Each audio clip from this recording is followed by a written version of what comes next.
Welcome to bird media. నేను మీ పవన్ కృష్ణమూర్తి. స్కూల్కి బొట్టు పెట్టుకుని వెళ్ళకూడదు. అయ్యప్ప మాల వేసుకున్నా, భవానీ మాల వేసుకున్నా పొరపాటున ఆ 40 రోజులు స్కూల్కి వెళ్ళేటప్పుడు అవి వేసుకుని ఆ వస్త్రధారణతోటి వెళ్ళకూడదు. రుద్రాక్ష కానీ లేదంటే ఏదన్నా హైందవానికి సంబంధించి మనం కాశీతాళ్ళు కట్టుకున్నా ఏం చేసినా అవన్నీ ఉండకూడదు, తీసేయాలి. అండ్ అంతే. ఇలాంటివి మనకు ఉంటాయి కదా సాంప్రదాయాలు కొన్ని. బొట్టు పెట్టుకోవడం, పూలు పెట్టుకోవడం, ఆడపిల్లలు అయితే ఇలాంటివి ఉంటాయి కదా, అవేవి ఉండకూడదు. ఎగ్జామ్కి వెళ్ళేటప్పుడు కూడా ఆఖరికి తాళి బొట్లు కూడా తెంచి లోపలికి పంపిస్తారు కొన్ని ఎగ్జామ్స్కి వెళ్ళేటప్పుడు. ఏం దేశంలో బతుకుతున్నాం మనం? అంటే ఇలాంటి మాటలు మాట్లాడితే కొంతమందికి ఎక్కడో కాలుతుంది, నిజంగానే ఎక్కడో కాలుతుంది. వచ్చేస్తారు నీతులు శుద్ధులు చెప్పడానికి వచ్చేస్తారు వెంటనే, లేదంటే పెద్ద పెద్ద వీడియోలు చేసేస్తారు దాని మీద. అక్కడ మళ్ళీ ఎందుకు ఈ మాట మాట్లాడాల్సి వస్తుందంటారా? సైదాబాద్లో స్కూల్ ఉందండి, పేరు సక్సెస్. మంచి పేరు కదా, సక్సెస్ అంటే విజయం గురించే కదా, పాపం మంచి స్కూల్ ఇది అంటున్నారు కదా. కానీ అక్కడ వాళ్ళు చేసే పని ఏంటో తెలుసా? ఫక్త్ మత మార్పిడే. ఒకసారి వీడియోలు, ఈ పిక్చర్స్ చూడండి. నా పేరు సుప్రియా గౌడ్. మా నెఫ్యూ అంటే మా అక్క వాళ్ళ బాబు స్కూల్ నుంచి నేను పికప్ చేసుకోవడానికి వెళ్ళినుండే అనమాట. స్కూల్కి వచ్చిండో, ఇంట్లో కూర్చుండో, డైరీ చూపించిండో హోంవర్క్ చేయాలని చెప్పేసి. డైరీ చూపిస్తే ఇక్కడ ఏదో రాస్తుందని చూస్తే రీడ్ 1,2 కల్మా, ఇంకా రీడ్ ఫతే అని చెప్పేసి కొన్ని ఉన్నాయన్నమాట డైరీలో. నాకు అర్థమైతలే అసలు ఒక అబ్బాయికి 6 years బాబు, 2nd class బాబుకి ఈ ప్రాక్టీసెస్ అంది ఎందుకు చేపిస్తున్నారు మీరు? స్కూల్ అంటే క్వాలిటీ ఆఫ్ ఎడ్యుకేషన్ ఇవ్వాలి. రిలీజియస్ ఆస్పెక్ట్స్లో అసలు స్కూల్కి ఏ టైప్ ఆఫ్ ఇది కనెక్షన్ లేదు. If you are giving education, just give that. మీరు ఇండైరెక్ట్గా ఇట్లా ప్రాక్టీసెస్ చేసి మేము కావాలని రాయలేదు, మేము బై మిస్టేక్ రాసినామంటే ఎంతవరకు తీసుకుంటాం? ఆల్రెడీ ఫస్ట్ ఒకసారి రాసిర్రు, రీడ్ 1,2 కల్మా అని రాసిర్రు, అది స్ట్రైక్ ఆఫ్ చేసిర్రు. ఓకే, పర్లేదు, నేను చూడలేదు, నేను అది వదిలేసిన. ఇప్పుడు ఈ రోజు కూడా రాసి ఫతే చదివియండి, అదేదో సబ్జెక్ట్, ఆ పేరు నాకు కూడా తెలియదు, ఆ సబ్జెక్ట్ పేరు వేసి రాసి ఫతే చదవండి అని చెప్పి రాస్తున్నారు.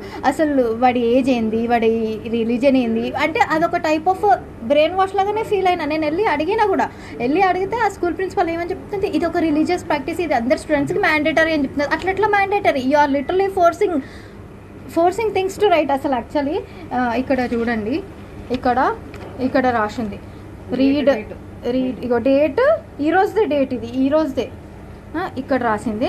మళ్ళీ నేను మొత్తం డైరీ మొత్తం చెక్ చేస్తే మళ్ళీ నాకు ఇది ఒకటి కనిపించింది. ఇది ఆల్రెడీ స్ట్రైక్ ఆఫ్ అయిపోయింది. రీడ్ 1,2 కల్మా అని చెప్పేసి ఇట్లా ఇంకా ఎంతమంది పిల్లల బుక్స్లో రాసినారో తెలియదు. ఓకే, మీరు అంటారేమో అదొక సబ్జెక్ట్, వీళ్ళకి ఆ సబ్జెక్ట్ ఉంది అంటే ఆ సబ్జెక్ట్ ఏ పిల్లలు అయితే తీసుకున్నారో ఆ పిల్లలందరినీ డైరీ సపరేట్ పెట్టి ఇవ్వండి, వీళ్ళ డైరీ సపరేట్ పెట్టి ఇవ్వండి. ఇక్కడ క్లియర్గా లియాన్స్ కృష్ణ అని పేరు కనిపిస్తుంది.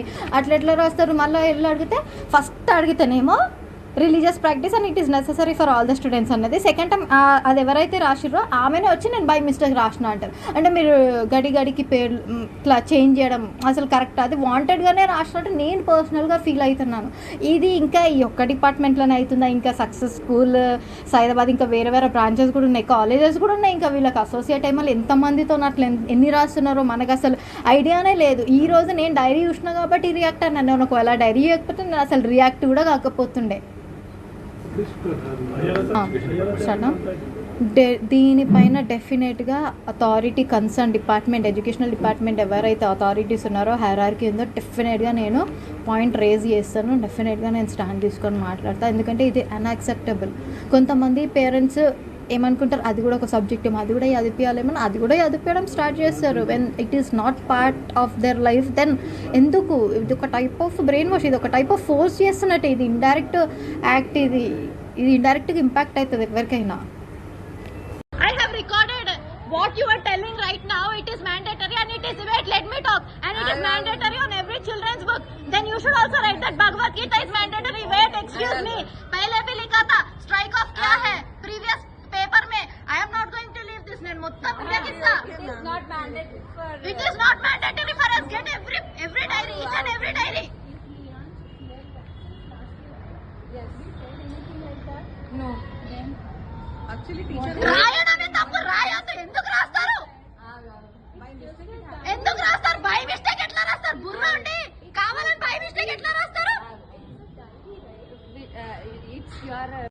చూసారుగా అక్కడ స్కూల్ డైరీలో దీనికి సంబంధించి మనకి హోంవర్క్ ఇస్తారు కదా, హోంవర్క్ ఏం చేయాలి అని ఒక 2వ తరగతి పిల్లకి 2వ తరగతి ఏం రాశారండి అక్కడ,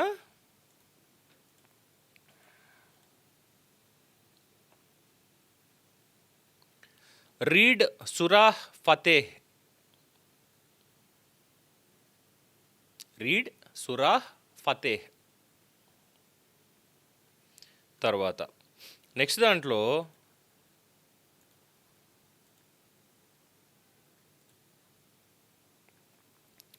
ఒకరోజు అయిపోయిన తర్వాత రెండోసారి ఏమైనా మాట్లాడారా అంటే లేదు. అక్కడ కూడా రాసింది read 1-2 parts of kalma, 1-2 parts of kalma. పోనీ ఇది ఏమన్నా అబ్దుల్కో నజీమాకో ఇచ్చారా? లేదు, ఇది ఇచ్చింది ఒక హిందూ అమ్మాయికి, 2 ఏళ్ల అమ్మాయికి. పేరేమో సక్సెస్ స్కూల్. వాళ్ళు ఏమంటారు, బై మిస్టేక్ ఏదో పొరపాటున జరిగిపోయింది, బై మిస్టేక్ జరిగిపోయింది. నేను కూడా చక్కగా ఎవరినో ఒక ముస్లిం అమ్మాయినో అబ్బాయినో చేతులు ఎత్తుకొని బాగున్నామమ్మా అని చెప్పి ఇగో భగవద్గీతలో యదా యదా హి ధర్మస్య ఒక్కసారి చదువు తల్లి చదువు నాన్న అని అన్నాను అనుకోండి, ఏంటి పరిస్థితి? ఏం చేస్తారు? ఇది ఇక్కడే కాదు, కొన్ని స్కూల్లో పాఠాలు చెప్పండిరా అంటే కేవలం పాఠాలు మాత్రమే చెప్పండి. ఇప్పుడు నేను చిన్న కాన్వెంట్లో చదివానండి ఒకసారి, నేను ఎదుర్కొన్నాను అక్కడ. నాకు అవసరం లేనటువంటి దాన్ని నా మీద రుద్దాలని చూశారు, నేను ఎదుర్కొన్నాను. బట్ అక్కడి నుంచి తర్వాత మారిపోయాం, అయిపోయింది. బైబిల్ చదివించేవాళ్ళు. అప్పటికి నేను ఎంత 3వ క్లాస్, కాన్వెంట్లో 3వ క్లాస్లో బైబిల్ చదివించేవాళ్ళు ప్రతిరోజు పొద్దున్న సాయంత్రం కూడా. ప్రేయర్ అంటే అక్కడ బైబిలే. అండ్ అఫ్కోర్స్ అది పెట్టింది కూడా క్రిస్టియన్ మిషనరీ వాళ్ళే పెట్టారనుకోండి స్కూలు. అక్కడ ఉన్నటువంటి దాంట్లో ఓకే కాన్వెంట్లో చేర్చండి, ఇది గవర్నమెంట్ స్కూల్ కాదు కాన్వెంట్లో చేర్చండి అని చెప్పి ఆ రోజు ఏదో మా తల్లిదండ్రులకు ఉన్నటువంటి చిన్నపాటి స్తోమతకి నన్ను తమ్ముడిని తీసుకెళ్ళి జాయిన్ చేస్తే అక్కడ ఉన్నటువంటి పరిస్థితి. ఇచ్చారు ఇంత పుస్తకం, ఇంటికి తీసుకొస్తే లాగి పళ్ళు ఊడిపోయేట్టు కొట్టాడు మా నాన్న. స్కూల్కి వచ్చి వార్నింగ్ ఇచ్చి వెళ్ళారు, పిచ్చి వేషాలు వేయకండి, ఎవరితో ఏం చదివిస్తున్నారు అని చెప్పని. సరే అది అయిపోయింది, మాకు తెలిసి తెలియని వయసు అది అయిపోయింది, పక్కన పెట్టేస్తే. ఆ రోజు ఆ పక్కన పెట్టడమే తప్పయిందేమో, ఆ రోజు అలా పక్కన పెట్టేయడమే తప్పయిందేమో ఈరోజు. ఇప్పటికీ కూడా ఇలాగే ప్రతి చోట. ఎందుకు స్కూళ్ళలో చెప్పాల్సినవి ఇవా? మేము స్కూల్కి మాలేసుకుంటే రానివ్వం. నా ధర్మాన్ని నేను పాటిస్తే నీకేంటి అడ్డు అక్కడ? ఇంకో ధర్మాన్ని నాకు అవసరం లేకపోయినా నా మీద రుద్దాల్సినటువంటి పరిస్థితి నీకేంటి? ఎందుకు? వాళ్ళు చేస్తేనేమో మంచి, మేము చేస్తేనేమో తప్పు. మేము మతవాదులం, మతోన్మాదులం అయిపోతాం వెంటనే. చిన్నపిల్లలకి అక్కడ చెప్పాల్సింది ఏంటి? 2వ తరగతిలో వాళ్ళకి నేర్పాల్సింది ఏంటి? ప్రైవేట్ స్కూళ్ళు అని చెప్పి వెచ్చలవిడిగా ఇదిగో ఇలాంటి కార్యక్రమాలు చేస్తూ ఉంటే ఇందులో ఉండి ఏం చేస్తున్నాయి యాజమాన్యాలు కానీ ప్రభుత్వాలు కానీ? ఏం చేస్తున్నాయి? ఏం చెప్తారు సమాధానం దీనికి? వాళ్ళు దీనికి సంబంధించి చాలా పెద్ద గొడవే అవుతుంది బయట. ఆల్రెడీ అధికారులకు ఫిర్యాదు చేయడం అయింది, సమగ్ర విచారణ కూడా జరిపి వాస్తవాలు వెలుగులోకి తీసుకురావాలి, ఆరోపణలు నిజమైతే బాధ్యుల మీద చట్ట ప్రకారం చర్యలు తీసుకోవాలి అని చెప్పి చాలా స్పష్టంగా కేసు కూడా నమోదు చేశారు. కేసు నమోదు చేయడం కాదు, ముందు అక్కడ చదివేటువంటి ఆ పాఠశాల విద్యార్థులందరినీ కూడా తీసుకెళ్ళి ప్రభుత్వ పాఠశాలల్లో వేసేసి స్కూల్ మొత్తాన్ని కూడా రద్దు చేసేయండి, స్కూల్ని మొత్తం సీజ్ చేసేయండి, అవసరం లేదు. అండ్ ఎవరన్నా టీచర్లు ఇలాంటి పనికి పాల్పడతాం, ఇలాగే చేస్తాం, అది ప్రభుత్వ పాఠశాలల్లో అయినా ప్రైవేట్ పాఠశాలల్లో అయినా, అంటే నా ధర్మాన్ని అవమానిస్తూ వాళ్ళ ధర్మాన్ని బలవంతంగా రుద్దేటువంటి ప్రయత్నం అది ఎవరు చేసినప్పటికీ కూడా వాళ్ళని సస్పెండ్ చేసేయండి పూర్తిగా, అది ఎవరైనప్పటికీ కూడా. ఎందుకంటే స్కూల్లో ఏం నేర్పాలి అనేదానికి చాలా పర్టికులర్గా ఇచ్చారు కదా టైం టేబుల్, దాన్ని ఫాలో అయితే చాలు. ఇప్పుడు చరిత్రలో చెప్తారు, మతం అనేటువంటి ఒక సబ్జెక్ట్ పెడతారు, భారతదేశంలో ఎన్ని మతాలు ఉన్నాయి, లేదు ప్రపంచవ్యాప్తంగా ఎన్ని మతాలు ఉన్నాయి, చరిత్ర. అప్పుడు భారతదేశం ప్రాథమికంగా హైందవ దేశం, ఇక్కడ అయినప్పటికీ కూడా అనేక సంస్కృతులు, ఆ తర్వాత వీళ్ళు ఇలా వచ్చారు, అక్కడి నుంచి ఈ మతాలు ఇక్కడికి తీసుకురాబడ్డాయి, ఇక్కడ కూడా ఈ మతం ఇలా పెరిగింది. అలాగే ప్రపంచంలో ఇన్ని మతాలు ఉన్నాయి, హిందూ మతం, క్రైస్తవ మతం, ముస్లిం మతం, అలాగే జొరాస్ట్రియన్, యూదు, ఇలా ఎన్నో ఉన్నాయి, బౌద్ధం, సిక్కు, ఇలా ఎన్నో ఉన్నాయి. చెప్పండి, అదేంటి? ఒక నాలెడ్జ్ మాత్రమే, అంతేగాని కూర్చోబెట్టి నువ్వు కల్మా చదువు, నువ్వు బైబిల్ చదువు. ఏ ప్రభుత్వ పాఠశాలలోని ఇంకో చోట ఎక్కడ భగవద్గీత మీరు బలవంతంగా చదవండి అని ఎవరి మీద రుద్దట్లేదే. భగవద్గీత అందరికీ ఇచ్చి మీరు చదివి తీరాల్సిందే అని చెప్పి పెట్టలేదే. ఇక నుంచి అది కూడా చెయ్యాలేమో. అది చేస్తేనే వీళ్ళందరూ కంట్రోల్లో ఉంటారేమో, ఇలా చేసేటువంటి వాళ్ళు.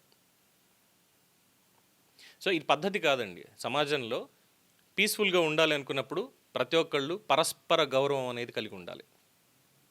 ఒక్కరి ధర్మం పట్ల ఇంకొకరికి ఆ గౌరవం అనేది ఉండాలి. పాటించాల్సినటువంటి అవసరం లేదు. సో చిన్నప్పటి నుంచి పిల్లల మీద ఇలాంటివన్నీ చేసుకుంటూ వస్తే రేపన్న రోజు రిపర్కషన్స్ అనేవి చాలా తీవ్రంగా ఉంటాయి. అండ్ డెఫినెట్లీ ఎవరైనా సరే ఇలాంటి వాటికి ఎగెయిన్స్ట్, కానీ బలవంతంగా చేయడం అనేటువంటిది మాత్రం అది మంచి పద్ధతి కాదు. ఇది ఈ స్కూల్లోనైనా లేదా ఇంకెక్కడ కూడా జరుగుతున్నాయనేటువంటి దాని మీద ప్రభుత్వ అధికారులు, విద్యాశాఖ దృష్టి పెట్టాలి. ఖచ్చితంగా ఇలాంటి చర్యల్ని ఎండగట్టి తీరాల్సిందే. వాళ్ళంతటి వాళ్ళకి ఇష్టం అయ్యి, సార్ మాకు ఇది నేర్చుకోవాలని ఉంది, మాకు ఇది కావాలి, మాకు ఇది చెప్పండి అని అంటేనే తెలంగాణలో సెకండ్ లాంగ్వేజ్ ఉర్దూ ఉంది, పెట్టారు. అది ఎవరి కోసం పెట్టారు? ఎవరైతే ఇంట్రెస్ట్ ఉండి నేర్చుకోవాలనుకుంటున్నారో వాళ్ళకి మాత్రమే పెట్టారు తప్ప ప్రతి ఒక్కళ్ళు ఉర్దూ నేర్చుకోవాలని కాదు. మన అందుకే ఎక్కడో సిద్దిపేట దగ్గర వేరే చోట స్కూల్లో ఉర్దూ నేర్పిస్తున్నారు, ఇలాగ మిగతా వాళ్ళకి అవసరం లేని వాళ్ళకి అని చెప్పని అక్కడ కూడా ఒక కార్యక్రమం జరిగింది. ఏమన్నా అంటే దాని మీద దాడి చేసేసారు ఇది అంటారు, కానీ అవసరం లేని వాళ్ళని తీసుకొచ్చి మీరు ఇది చదవాల్సిందే అని ఎందుకు తీసుకురావాలి? ఉంది కదా చట్టం, రాజ్యాంగం కూడా ఇచ్చింది హక్కు, స్వతంత్రం అనేది ఉంది కదా. ఏం పాటించాలి, ఏం చేయాలి అనేది మన దానికి అది స్వచ్ఛందంగా రావాలి. ఎవడ బలవంతంగా మీద పెట్టేస్తామంటే ఎవడ తీసుకోడు కదా. అయితే దీంట్లో ప్రస్తుతం అందినటువంటి ఇంకొక అప్డేట్ ఏంటంటే, ఎవరైతే టీచర్ ఇదంతా చేశారో,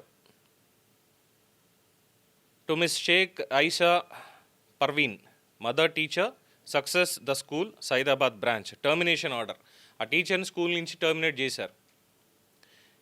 Your services as a mother teacher at Success the School, Saidabad branch, are terminated with the effect from 16th July 2026.